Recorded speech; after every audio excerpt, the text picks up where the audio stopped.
In 1972, American post-bop saxist Eric Kloss was already on to his 11th album at the ripe old age of 23, the album Doors, and from it the track Quasar.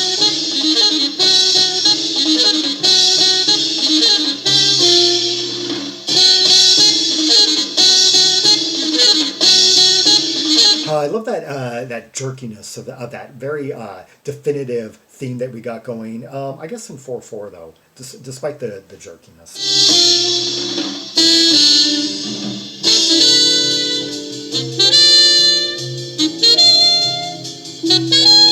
Yeah, it's that syncopation that's giving it that jerky propulsion. That.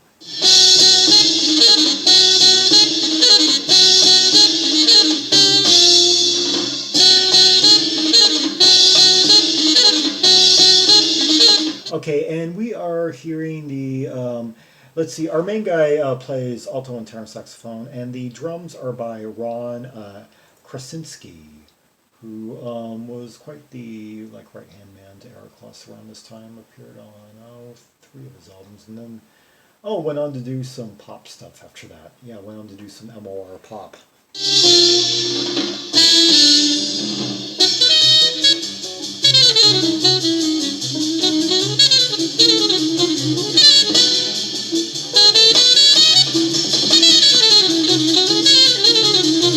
Listen to the purity of the tone, and really trebly too. Yeah, I like the crystal clarity of it, just so frontal and high in the mix.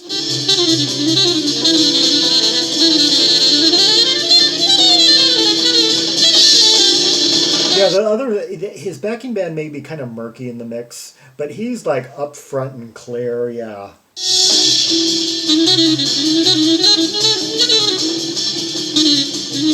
Like we got some faint Fender in the background, just kind of in the murk, in the kind of fog of that. Mostly what can really be audibly heard in the background, it seems, is just the cymbal spray.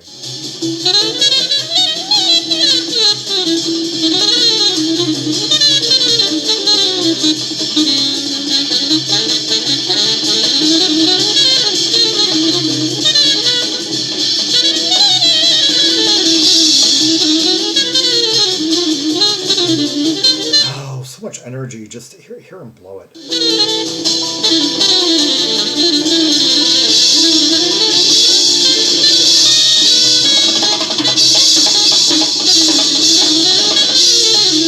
Oh, hear that guy just tear apart his drum set. Yeah, Ron Krasinski, great talent.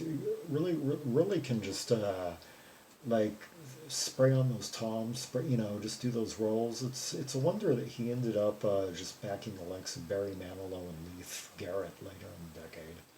Yeah, only 30 creds according to Scogs. Huh.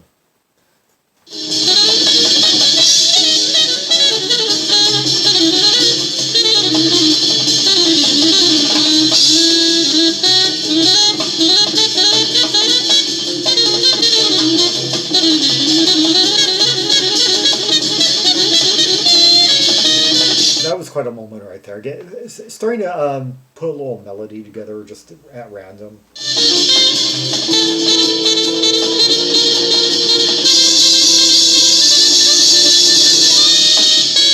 I like the way that the drummer was like doubling up kind of on that cymbal during that one part.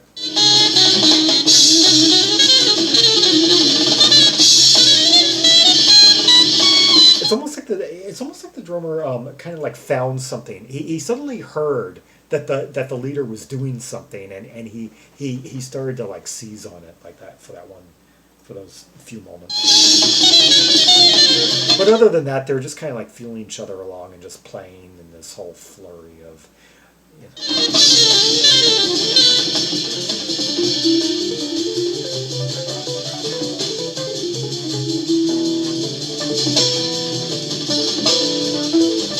Okay, we could use a little bit better miking on the keyboards, and that is Neal Creque. Creque.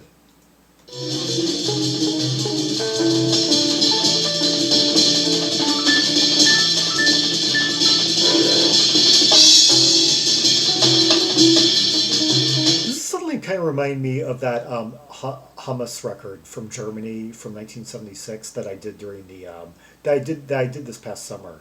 Yeah, where great music, but unfortunately the keyboardist was really poorly mic'd, and when he took a solo, it was just kind of like.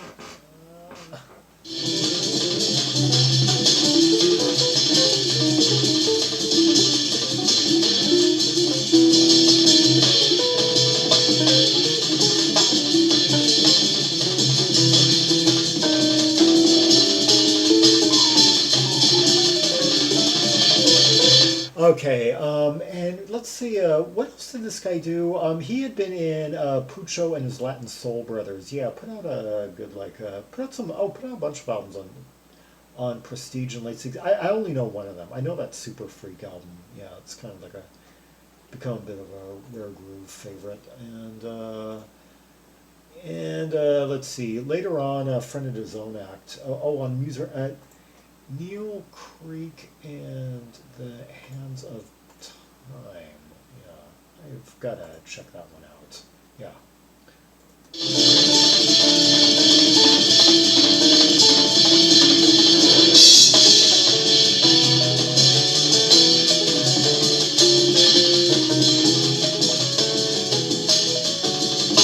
And the double bass work is by Gene Taylor, who 150 credits according to Scogs, and he played with the Grant Green Trio, Howard McGee and his orchestra, the Blue Mitchell Quintet, the Kenny Burrell Quartet, the Junior Cook Quintet.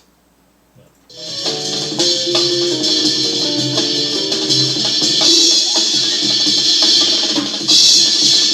Played with Horace Silver back in the late 50s.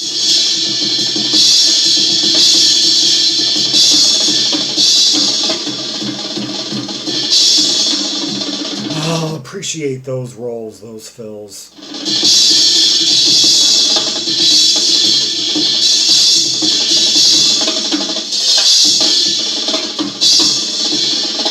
Well, sounds like an octopus.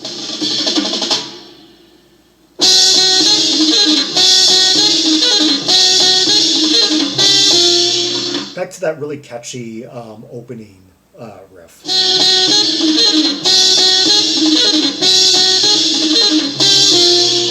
What did I say in that other video, in the Catalyst video? Yeah, the best of both worlds, when you have both like a really definitive, catchy, angular sax riff or something, and then bisected by a lengthy stretch of where everyone stretches out solo wise and just shows us their virtuosity and.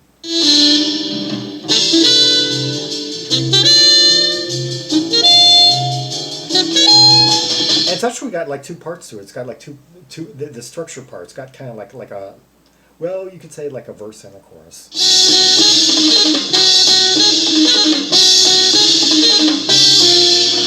That's like, it could be like the chorus line, the original line.